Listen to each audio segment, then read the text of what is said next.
All right, welcome y'all. This is gonna be a fun episode. Tallene is on her last leg.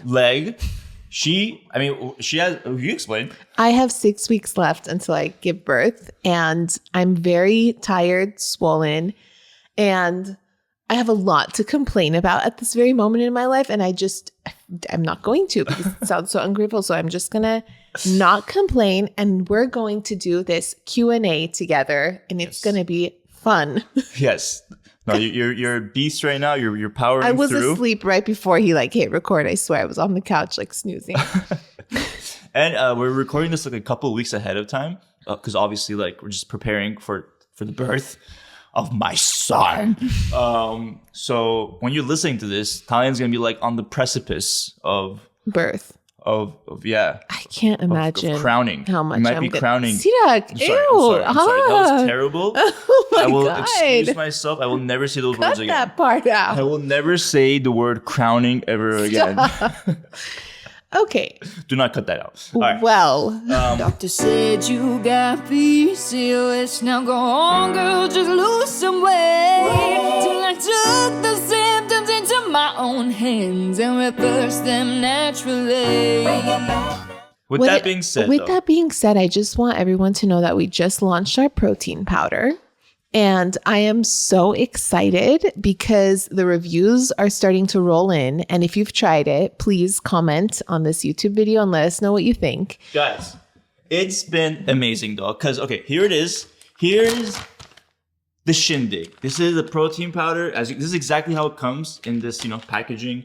And wow. It was a journey. It took us a year to release this. And I'm not going to lie, I was scared to death about how people were going to react. Because here's why.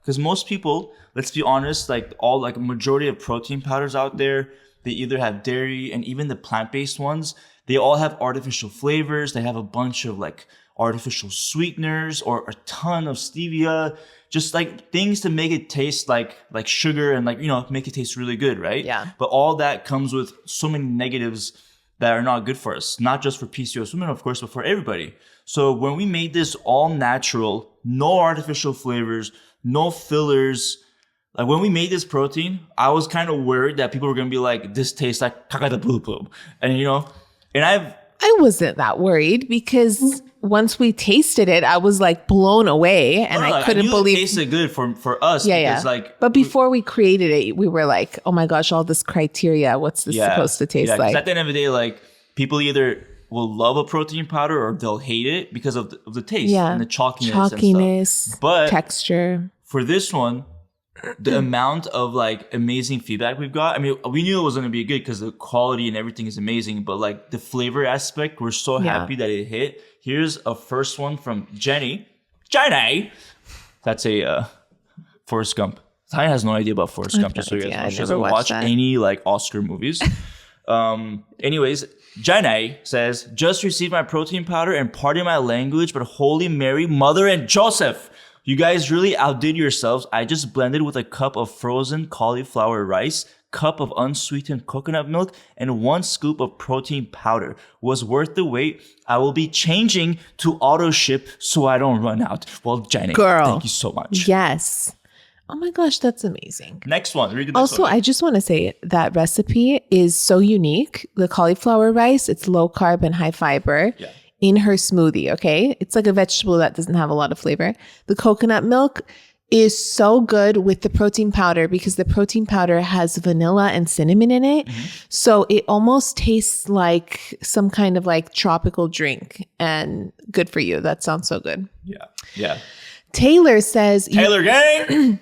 Sorry. You guys crushed it with this protein powder. It's so delicious, has incredible ingredients. Whenever I have any sugar cravings, I love drinking the protein powder. My cravings go away since it's the perfect level of sweetness. Thank y'all so much for taking the time to ensure quality and taste. You're so welcome, Taylor. And I just want to give a little shout out to Sirak because he did the final taste test.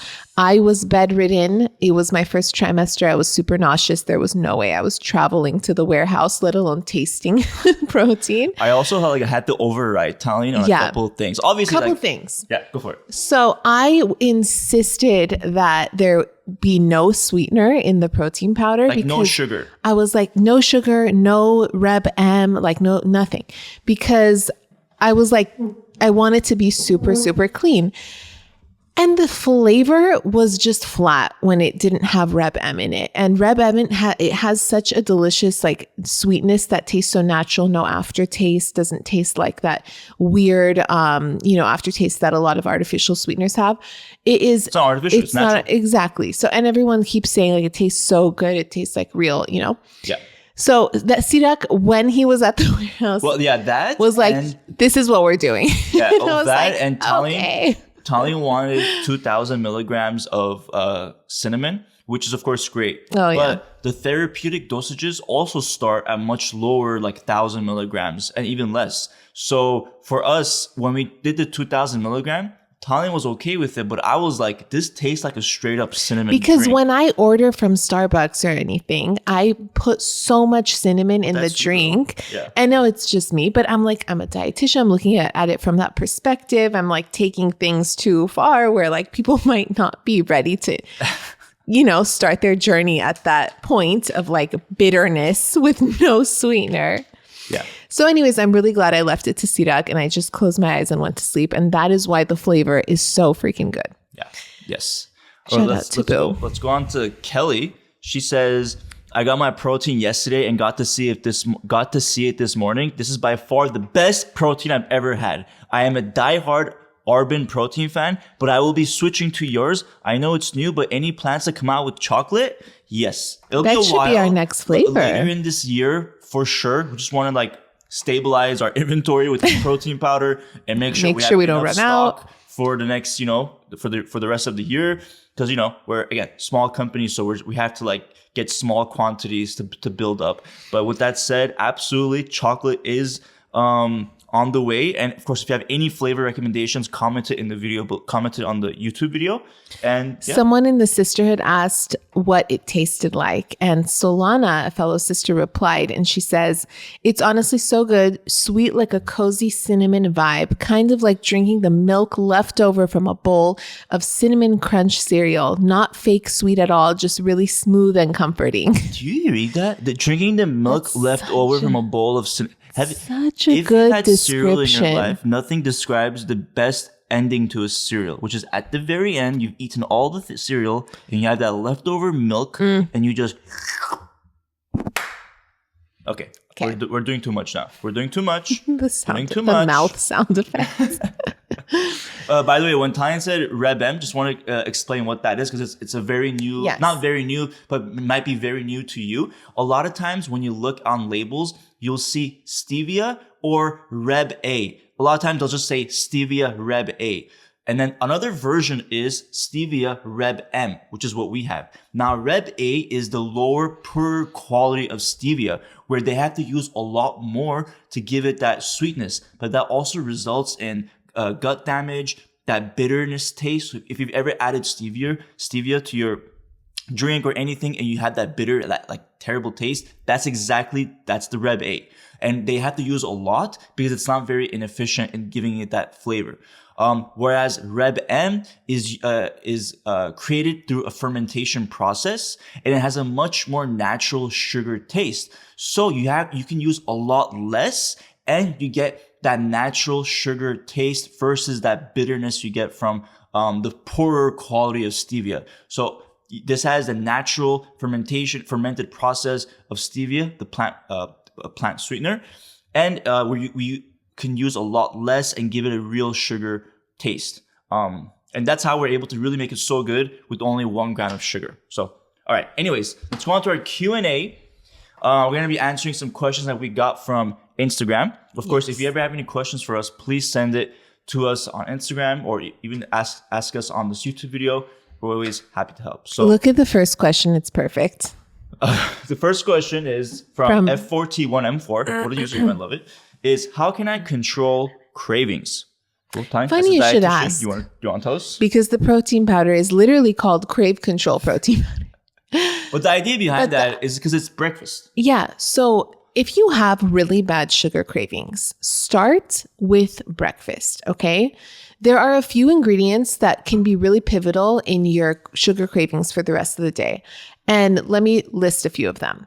So number one, chia seeds. Chia seeds are high in fiber. They have protein in them and they expand in water or like the drink or in your stomach, and they make you feel fuller longer. And adding a tablespoon of chia seeds to whatever you're eating for breakfast can be super helpful.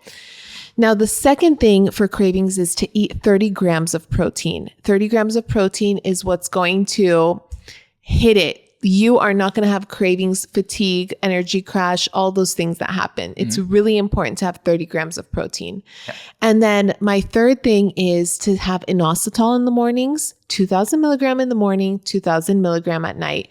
If you don't have the full 4,000 dose every day, you're not going to see the results that they have shown in studies on women with PCOS who have had reduced cravings, regulated periods, better insulin sensitivity, and all of these things from inositol. So that's also really important in the morning.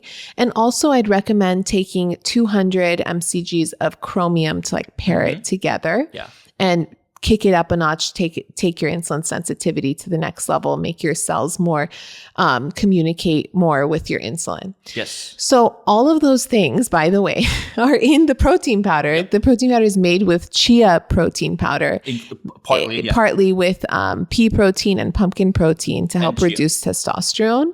And then it has chromium, cinnamon, which also helps with cravings and insulin resistance. And it's an easy way to get your protein in. So and it has a therapeutic amount of chromium in there as well. And by the way, if you're ever curious, like why we picked this 3 plants for the protein, number one, pea protein is easily digestible, doesn't cause issues like other plant proteins can, and also is usually a lot a better quality and cleaner in terms of contaminants and things like that. Not that that matters because we test every single batch to look for any contamination and pesticides, all that kind of stuff.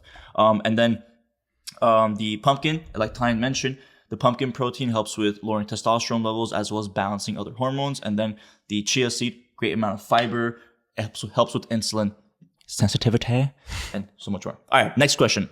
Weirdly Human, what a weird human, I'm just kidding. Weirdly Human asks, does intermittent fasting work? Well, intermittent fasting works for some people, but with PCOS, we can't go that long without eating, and then our stress hormones go up, our blood sugar gets unstable, and then you don't see the weight loss results. You're like, I'm starving. Why isn't this working? Yeah. Because when you break that, so there's a lot of like positive studies about intermittent fasting, but the thing is to look into the details. When you look at these studies, what you find is that the participants were 90% men, or they are women who are no longer in their reproductive age. So what's actually shown in other studies is that when women who are in their reproductive age, when they do extended fasting, it can actually worsen their insulin resistance, impact their fertility, and so much more. So with that being said, what we actually like to recommend is a 12-hour fast. So that's basically you're eating dinner, let's say at 7 p.m., and then you don't eat again until breakfast at 7 a.m. or you could do 8 to 8, whatever works for your schedule. But that is a perfect example of how to fast, because when you eat dinner, let's say you eat at like 6:30 p.m., right? And then you fast until morning, your body doesn't have to digest all that food while you're sleeping. And instead, it can focus on other functions like restoring your skin, restoring cells, improving your overall, like your hair, your health, everything. Insulin actually has a great response when you do that as well. Helps with sleep too. And you wake up feeling so much better and having less cravings. Well said.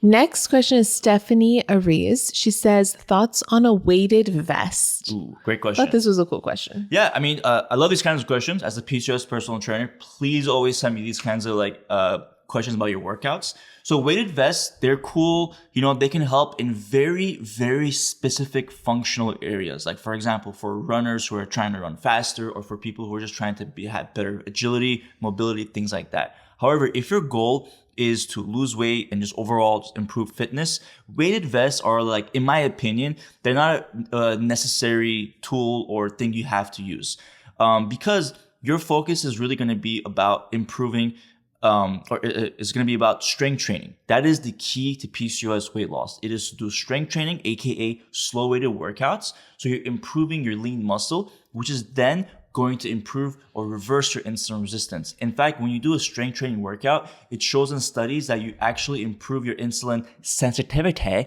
by up to 3 days after just one workout. So when you're doing that 3 times a week for several months and longer, just your insulin improves so much. So weighted vests are a cool tool, but it's honestly unnecessary for PCOS women. I think it just adds an extra complication and adds an extra like difficulty to running or whatever you're doing that you don't really need, because you have to be just focusing on strength training, slow weighted workouts. And if you want more, by the way, if you're watching this on YouTube, go to our channel. You will find, I think we have 3 or 4 full length slow weighted workouts. Watch those if you love it. We also have a ton more, a whole planned like workout plans in the Sisterhood app. Plus, we have workout classes where you can follow along for the entire class with me to, help you with the workout and learn how to do the forms and all that jazz. Next question is from H. Segelbaum. Interesting. What do labs look like when you have PCOS? So I love this question because there's this misconception that PCOS has to show up on your lab work for you to have PCOS. And the truth is, actually, that's not true. To be diagnosed with PCOS, you need 2 out of the 3 symptoms. 1, irregular periods. 2, ovarian cysts. And 3, hyperandrogenism, which is signs of high testosterone, like facial hair, acne, hair loss. So if your labs are literally not showing, anything about high testosterone, and let's say you did ultrasounds and you don't see cysts, like these are not reason to believe that you don't have PCOS. If you have the symptoms of high testosterone, that counts. And if you have irregular periods, these 2 things together can be signs of PCOS. So, but if your labs do show signs of PCOS, what you might see is high testosterone levels.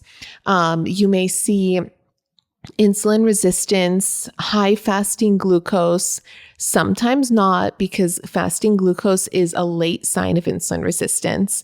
You can still be insulin resistant if your glucose is totally normal or your A1C is totally normal. And then, let's see. What else? If sometimes cortisol can be out of whack. Your stress hormones are all over the place. And that can be signs of adrenal fatigue, or your DHEAS is high. That's a sign that your body is overproducing that androgen. And that can lead to fatigue and anxiety. And then for me, I had really high C-reactive protein, which is the inflammatory marker. And when that is really high, it's a sign either that maybe you were just like, are we okay? Sorry. You can be like sick. You can have a cold and your C-reactive protein can be really high. Or you have a lot of chronic inflammation, and that will make your C-reactive protein super, super high. And for me, it was like, I don't know, 5-10 times like what it should have been. And when I went gluten and dairy free, it went down so significantly.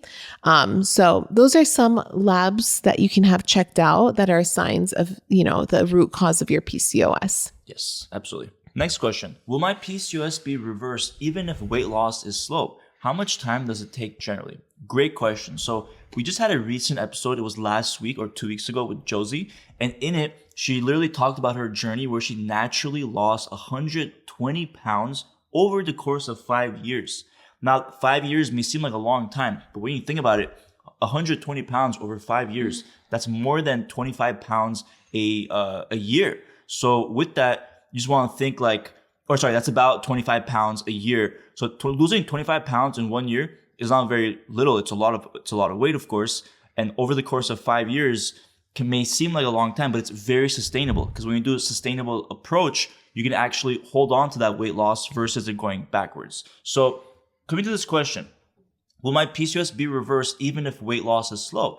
If you're seeing weight loss, that means things are progressing. That means that your hormones are starting to balance, your insulin levels are starting to be a lot better after you eat foods and in between meals. And there's no set time, just like in Josie's case, there wasn't a set time for her. It worked for her over the course of 5 years. And the same may apply to you. It may work for you over the next year or 2 or a little longer or shorter. The point really is to be consistent. When you're seeing results, no matter how little, that is an amazing sign that your body is progressing and there's light at the end of the tunnel. Yes. So even if it takes a long time, as long as you're headed in the right direction, you're good to go. So, one of the things Josie said was like, if I had my meal prepping down, I would have lost the weight faster. And although that could be true, maybe, it was taking her time to learn how to fit in meal prepping or fit in a high protein breakfast into her lifestyle because she was focused on other things. Maybe she was more focused on working out, and that's okay if you aren't doing every single thing all at once. Like you can do parts of it, nail them, and move on to the next. There's a lot of different things that you have to rebuild in your lifestyle to have a PCOS friendly lifestyle. And that takes time. And if you want to do it long-term and sustainably, you have to be patient with yourself. Yes, absolutely. Question from Romanella. What's the best type of workouts? So I kind of touched on it a little bit earlier, but to expand, essentially you want to be doing low intensity strength training. A lot of times women with PCOS are like told to just work out as hard as possible and eat less. So like they go to Soul Cycle, they go to, what's that place? Something fitness? No. Orange Theory. Orange Theory Fitness. Or like things like that where they're doing high intensity. They do it for weeks, for a month, and they don't see results. A lot of times this is the result of these workouts spiking cortisol levels. Now, normally when you work out, spiking your cortisol levels are normal. However, for women with PCOS, they're not as able to metabolize this cortisol in their bloodstream.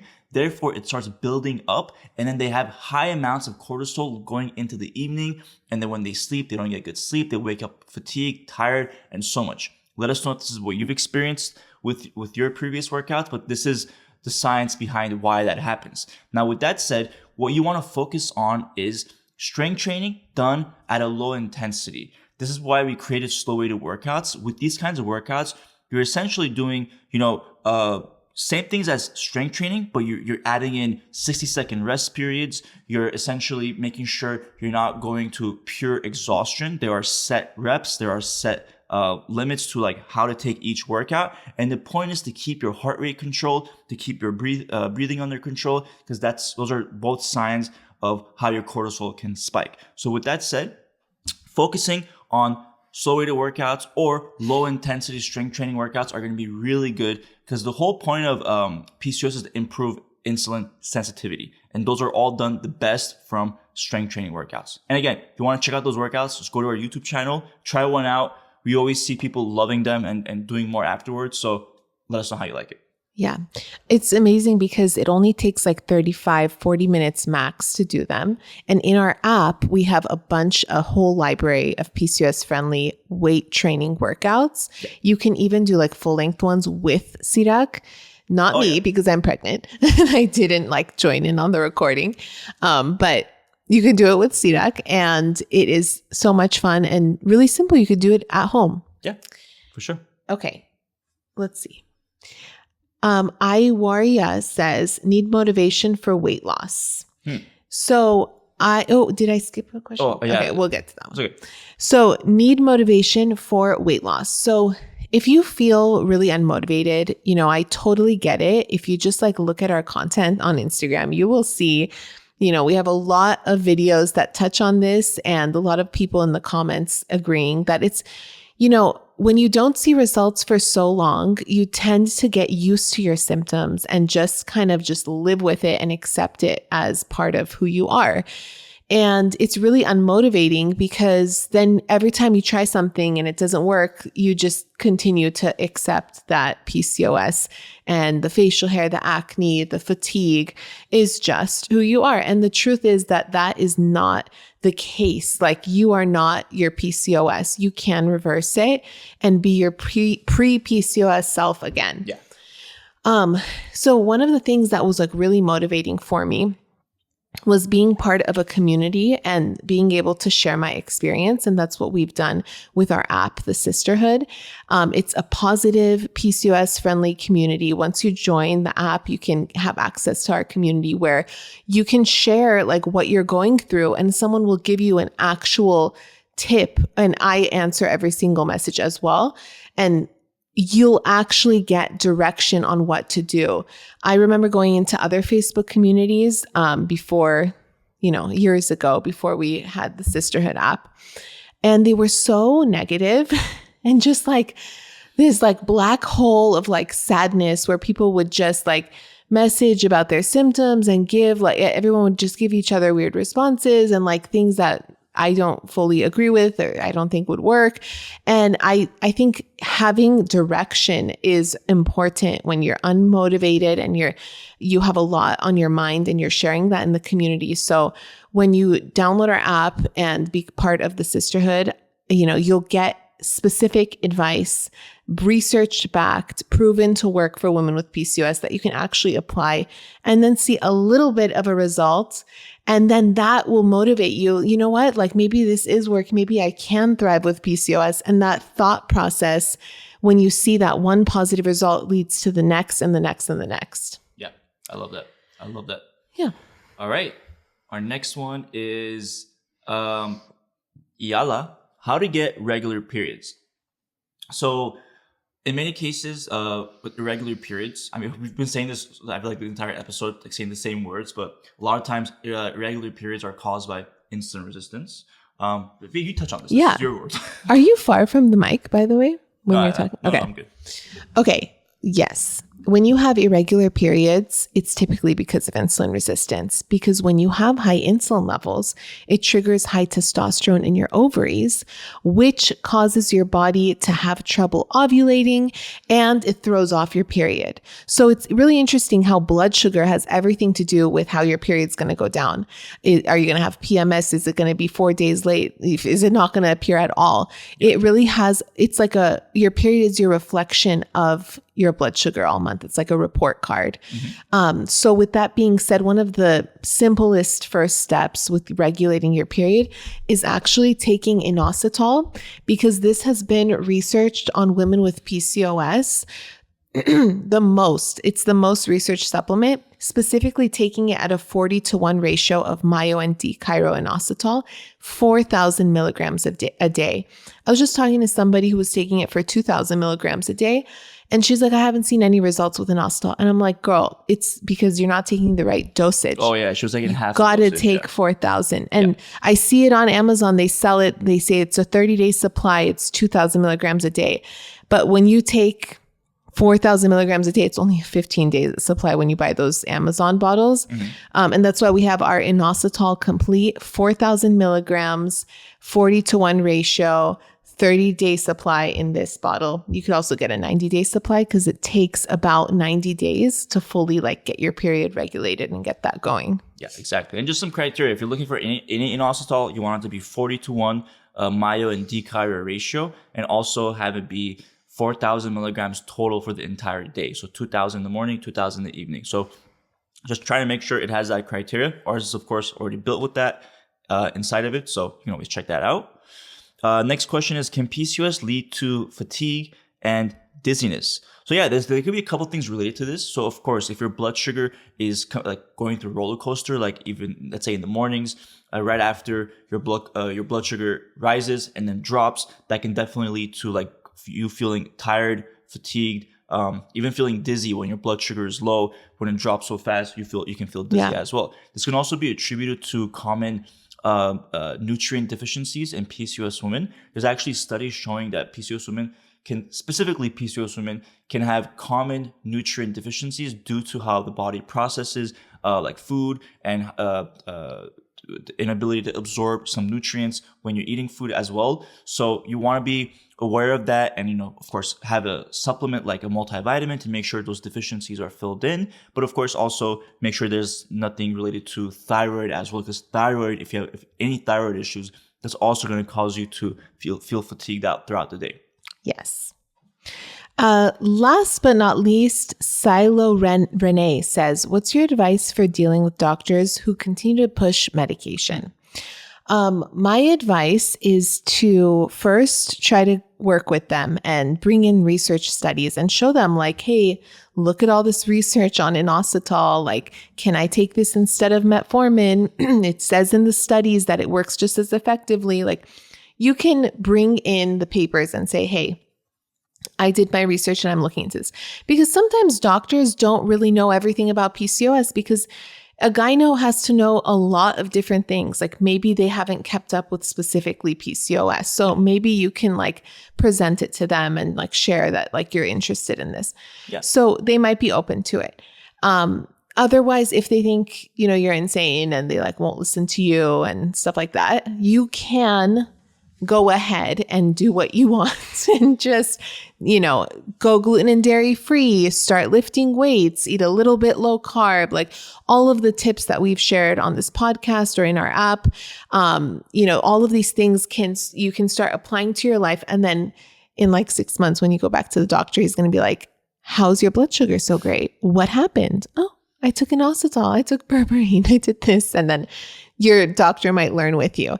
Yeah. And then the third option is to just get a new doctor who will help and cooperate. Like one of the top options, in my opinion. I know, but like sometimes it's hard in certain countries to swap doctors. Yeah. And sometimes it's hard to find a doctor that you like. And you don't want to keep like wasting time and getting the same answers where they're all going to tell you to take birth control. Yes, you want a doctor who will work with you, cooperate, listen, and learn with you if they don't know. But you know, sometimes that's really difficult. So, but yes, you can certainly just get a new doctor because I've done that for sure. Yeah. And then also keep in mind as well, like, especially nowadays, like I feel like 10 years ago or 5 years ago, when someone would go to the doctor with PCOS, it's birth control, metformin. Nowadays, you're going, still birth control, metformin, but now they're throwing in the GLP-1s directly in your face, even if you're like 20, 30 pounds like, overweight. Just lose weight, take Ozempic. Yeah, instead of like, and there's nothing wrong with that, by the way, for people who have struggled for a long time, for people who need to take some medication like that to make sure they're not like at a risk zone. Absolutely, like that's a great solution. But for people who are new or who, you know, are trying to lose like a range of weight that is still manageable naturally, it's going to actually could be a hindrance because it creates dependability and things like that. Of course, there's immense ways it helps, but we just want always everyone to like have all the research, all the support they need to make that decision. So I think I'm totally with Talian, like if you're going to a doctor, you don't feel supported, definitely hit them up with some of the research that you're seeing about things that you want to do. And then second, like try to look for other options, other doctors, because there's doctors are amazing, but there's some that are better than others, just like other professions. Yeah, exactly. And going back to the Ozempic GLP-1 thing, even if you take it, even if you decide to take it, changing your diet and lifestyle is so important because one day when you get off of it, you don't want all the weight to come back. And a lot of people don't want to stay on GLP-1s forever. So, I mean, what's really difficult is like when people go to the doctor and they're not even explained what insulin resistance is, why their metabolism stopped working, why they're gaining weight exponentially. No one is like, I don't hear a lot of doctors sitting and being like, here's what's happening to your metabolism. Yeah. These are the lifestyle changes that can really, really help. You can also take GLP-1s to boost that. Like this is not being painted completely. We're skipping over the explanation, going right to the medication and just making it seem like that's the only option when it's not. So you can turn on your metabolism. There are natural ways to do it.